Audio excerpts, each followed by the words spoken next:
Здравейте! Таро прогноза за януари 2026 година за въздушните знаци Зодия Близнаци, Зодия Везни и Зодия Водолей. Нека да започнем първо с Зодия Близнаци. Какво ще донесе първия месец от новата година в любовен план и също така финансово за Зодия Близнаци? Нека да видим какви събития ще имате през първия месец от новата година. Първото деседневие, второто деседневие и третото деседневие. Отделно слагам карти за работа, любов и здраве. Мили близнаци, нека да видим каква ще бъде за вас прогнозата. Как ще започнете новата година? Какви събития ще имате?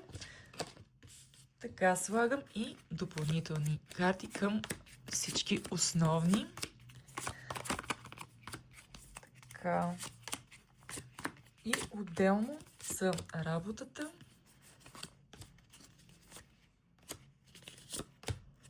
любовта и здравето. Така, началото на месец, първото седмица е много хубава карта. Може би някои от вас ще пътуват или ще планирате пътуване. Хубави емоции, смяната на обстановката ви ще се отрази много благоприятно.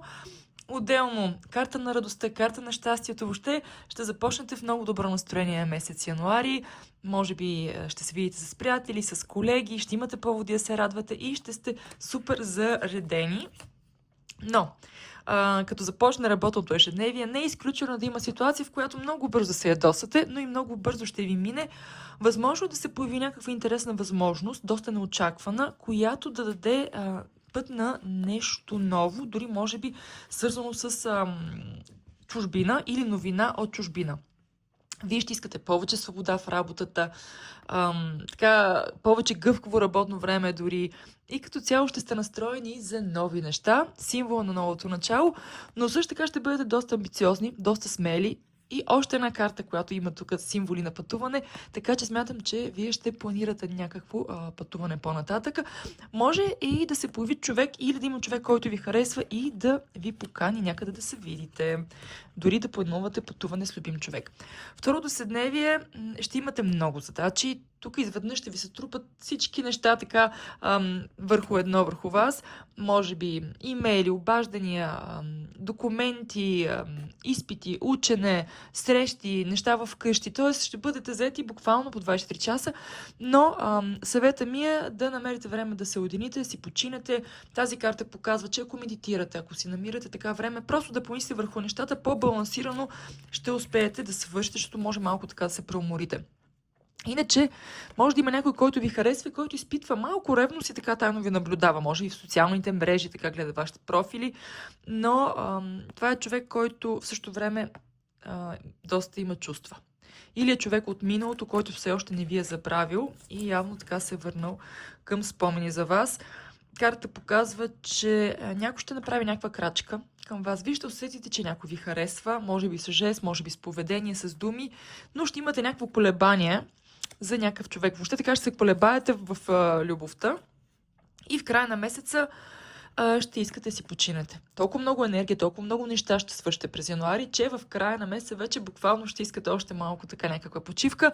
Намерете време да си почивате и също така финансово карта показва, че ще вложите много усилия този месец, много неща ще правите, но финансовите неща могат малко да се забавят. Иначе и за финансова фигура на мъж, който може да ви направи някакъв подарък, така да прояви някаква щедрост към вас, но пък вие може би имате колебания за този човек. Вие ще бъдете фокусирани малко повече върху работата и пари ще дойдат. Пари ще дойдат, разбира се, но с определено малко повече усилия и хубаво, мили близнаци, да бъдете разумни, така да се опитате дори да спестите, не да харчите много, но няма да ви бъде лесно да не се изкушавате този месец. Работата.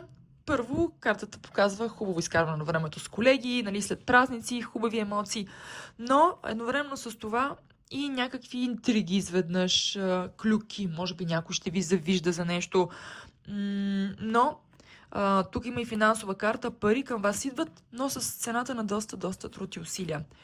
някои могат така да получат повишение, призвания или да смените работата, или да пътувате по работа, но нещо ще се промени във вас самите. Ще има някаква вътрешна трансформация.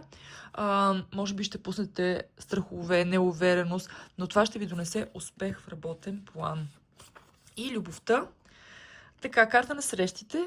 Вероятно ще бъдете поканени на среща или любимият човек ще ви покани някъде, или ще се запознаете с някакъв човек, но някакво силно привличане към някакъв човек ще има. Едновременно с това обаче, тъй като този човек може да дава смесени знаци, вие да не сте сигурни, този човек харесва ли ви, не ви харесва, комуникирайте и общувайте. Най-важно ще бъде комуникацията. Може този човек малко така да е труден за комуникация, но ще е доста интересен, така че за вас важното ще бъде да общувате с човека, който ви харесва този месец и към когото ви имате привличане. Сега, здравословна карта показва, че може би ще трябва да си правите някакви общи изследвания. Двойка чаша е хубава карта за здраве, но тази карта може да показва лекарски преглед, може да говорим за профилактично нещо. Това е за зодия Близнаци за месец януари. Нека да видим за зодия Везни. Мили Везни, какво ще ви донесе новото начало на годината? Какъв ще бъде за вас месец януари? Първото деседневие на януари 2026, второто деседневие и третото деседневие. Отделно слагам карти за работа, любов и здраве. Така, нека да видим, мили Везни, какво ще покажат картите за вас. Какви събития ви предстоят в любовен план, в работата, финансово, каква ще бъде общата енергия и допълнителните карти към основните.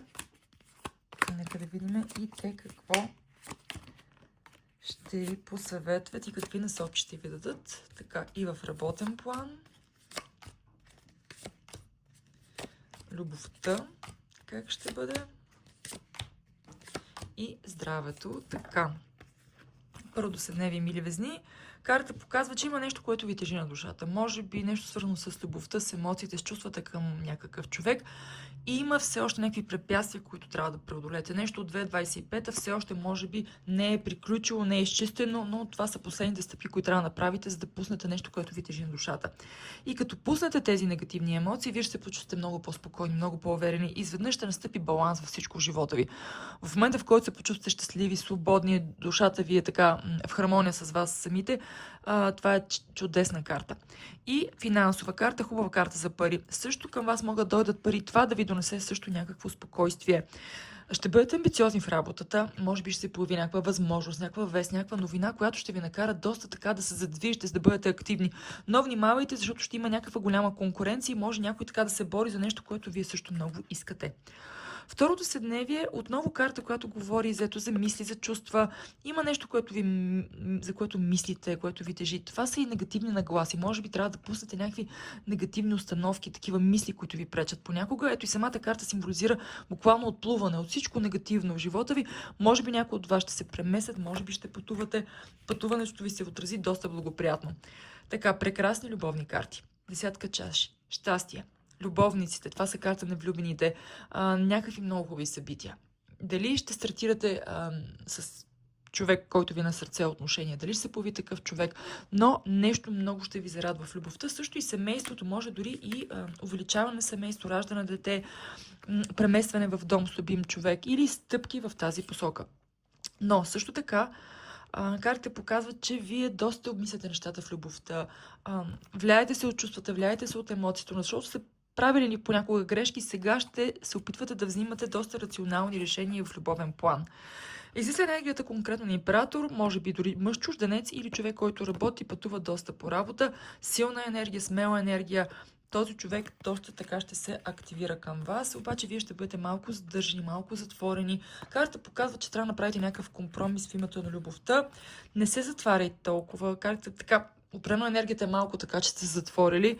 Отворете се за любовта и карта показва нов път, ново начало, много силна финансова карта, пари този месец към вас ще идват, но също и това е основа за нещо сериозно в любовен план, което може да се движи бавно, но ще бъде сериозно нещо. Така, работата. Новото начало. Може би ще имате нови идеи, може би ще имате нови начинания, може би ще започнете някакъв ваш бизнес, но нещо ново се задава в работата. Силна карта за пари, силна карта за успех, но и също така внимавайте някой да не ви завижда, да ви забие нож в гърба. Интриги определено са изключени в работен план, но също така имате верни приятели, които ще бъдат на ваша страна. Така, любовта. Картата с доверието. Има някакъв проблем с доверието. Може би при вас вие трудно вярвате на хората. Или на вас някой не ви вярва. Но тук има нещо, върху което трябва да се работи. Има излиза огнена енергия, някой, който е доста ревнив. И също някой, с който комуникацията е малко по-сложна. Тук говорим за някакви отношения, които може би вие сте в период да ги пуснете или сте в период в някакви така колебания. Ето картите показват колебания. Балансирайте по-добре живота и любовта, но ще бъдете изправени пред някакъв избор в любовен план. Здравето, прекрасни карти, карта на Слънцето е здраве, чудесна карта е хубавите емоции. Слънцето ще ви зарежда и ще ви се отразява благоприятно на здравето. И тази карта също е символ на течност и вода. Пийте малко повече вода през януари. Така че хубави карти за здравето. Това е за зодия Везни за месец януари. И да видим зодия Водолей. Мили Водолей, какво ви предстои през месец януари 2026 година? Какви събития ще имате в любовен план и също в работата, финансово, зодия Водолей? Първото деседневие. Второто деседневие. Третото деседневие. И отделно слагам за работа, любов и здраве. Така. Сега ще отворя всички карти за вас. Да видим какво ще покажат, какви събития ви предстоят, мили Водолеи. Така слагаме и допълнителни карти към всички основни. Така и разбира се за работата. Какви събития ще имате? Любовта, как ще бъдат нещата? И здравето. Така, първото седневие, мили Водолеи, семейна карта, може би така ще отделите в първото седневие повече време на близките, на любимите хора, някакви хубави събития с така хората, които са ви на сърце и приятели. Но също така ще има и човек, за когото мислите и някакви спънки и препятствия с този човек. Може би малко ревност, може би малко така, вие самите сте се затворили, но тук има нещо свързано с любовта и някаква бариера сте сложили в момента. Така, излиза земна енергия, това може да е човек, който е така доста стабилен, но равновесен, но в същото време има нещо, което не ви прави щастливи. Може да говорим, че ви искате стабилност и сигурност в любовния живот я нямате. Или има такъв човек, но не сте напълно удовлетворени. Нещо ново се задава при вас, карта на глупакът, символа на новото начало и кулата. Някаква ситуация ще има началото на месец януари, която ще преобърне вашия мироглед и изведнъж ще засили много силно вашето желание за свобода, може би желание за промяна в работата или в любовен план, или да пътувате, но ще се появят някакви нови цели. И второто седневие е доста активен период, доста задачи, доста така неща ще вършите и ще има доста силно привличане. Определено тук има привличане към някакъв човек или ще се появи такъв човек, дори може да е човек, с който работите или началник на висока позиция или бизнесмен. И още някаква енергия. Така, мили Водолеи, не знам дали при вас няма да има някакъв любовен тръгълник. Просто двама човека да ви харесат едновременно или да се появят този месец. Доста запознанства, доста контакти, доста социално активно ще бъдете, социални ще бъдете и активни, но ще трябва да направите някакъв компромис в името да постигнете нещо, което много искате. И края на месеца може би ще пътувате или ще получите някакво повишение. Тук може да има и нови колеги в работата, някаква промяна, нещо, което планирате, тогава може да се активира, така да имате шанс да го реализирате. Ето и карта на звездата, реализация на вашата мечта, нещо свързано с дома, с най-близките, може би покупка на дом, покупка на кола или ремонт, нещо, което ще е по-така скъпо, може би ще го реализирате или пък да стартирате нещо като семейен бизнес или бизнес с приятели. Не изключвам и като допълнителен доход. Но ще трябва да бъдете доста разумни, доста рационални. Вие ще бъдете такива този месец, но трябва да балансирате по-добре нещата. Нещо така няма да имате много време за всичко. Сега в работата малко застой, имате нужда от някаква промяна и ще се появи точната възможност, точното време за вас.